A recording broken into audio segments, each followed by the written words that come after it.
ဆိုရင် control ရဲ့ A ရဲ့ control A ဆိုတာဘာလုပ်ထားလဲဆိုရင် select all ပေးတာတဲ့စောစောတော့ select ပေးတာဆိုတာရွေးပြီးတော့ select ပေးရလေဒီကနေဒီ shift လေးနဲ့တွဲတယ်လို့ဒီကနေဒီဒီလိုပေးတယ်အဲ့လိုမဟုတ်ဘဲနဲ့ control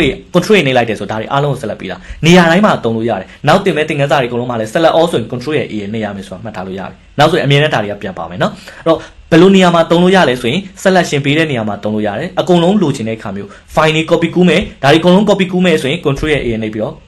right click နဲ့ copy ဒီ file တွေအကုန်လုံးဖြတ်မယ်ဆိုရင် control ရဲ့ A နဲ့ပြီးတော့ select all အကုန်လုံး select ပေးတယ်ပြီးတော့ delete ဆိုပြီးဖြတ်လိုက်မယ်အားလုံး copy ကူးတဲ့ select all ပေးတဲ့အခါမှာတုံးတယ် okay နော်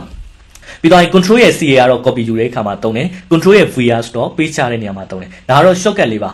နောက်ဆိုရင်ဒီ file လေးကို copy ကူးခြင်းနဲ့ keyboard ကနေ control ရဲ့ CA နှိပ်ခဲ့လိုက်ပြီးတော့ this PC ကိုသွား DL ကိုသွား my file နဲ့ကိုသွားညာ click မလိုက်တော့ဘူး control ရဲ့ V ရဲ့နှိပ်လိုက်တခါလေးတန်းရောက်လာမယ် control C ဆိုတာ control ရဲ့ control ဖိတာဒီမှာ control shortcut key ရဲ့နှိပ်တဲ့အခါမှာပြိုင်နှိပ်စရာမလိုနော် control ရဲ့ C ရဲ့နှစ်ခုကြီးကိုပြိုင်နှိပ်စရာမလိုဘူး control ဖိတာလက်တစ်ချောင်းကနော် control ဖိတာ